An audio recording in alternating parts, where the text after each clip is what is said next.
Les mois de juillet et d'août sont traditionnellement des mois de vacances.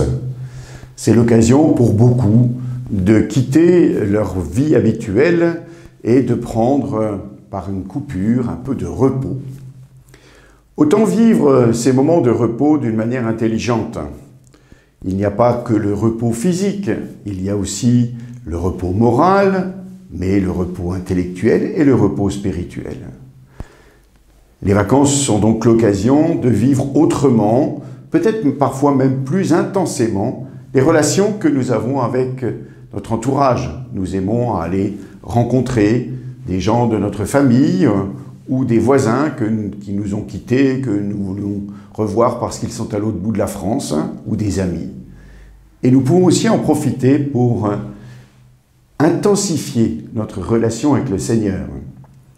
C'est un des motifs des pèlerinages que nous opérons lorsque nous partons à pied ou en voiture pour aller jusqu'à un lieu, un sanctuaire, soit marqué par un saint, soit marqué par un culte particulier, notamment au Christ.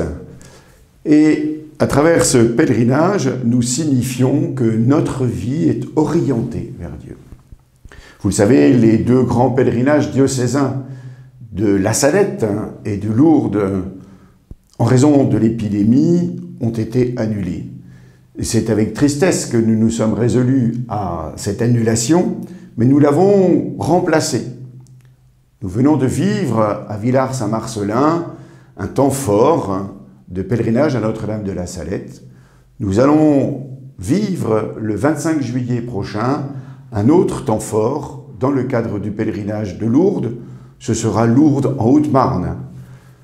3 lieux de célébration le dimanche 25 après-midi, dans le centre de notre diocèse, au Parc Sainte-Marie à Chaumont, puisqu'il y a une belle représentation de la grotte de Lourdes. Dans le nord du diocèse, à la chapelle de la Vierge des Pauvres à Bayard, et dans le sud du diocèse, à la chapelle Notre-Dame des Bois à Violo.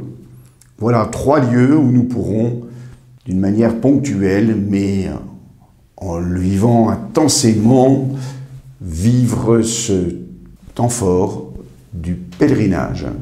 Nous ne pourrons pas aller jusqu'à Lourdes, mais c'est Lourdes qui viendra jusqu'à nous.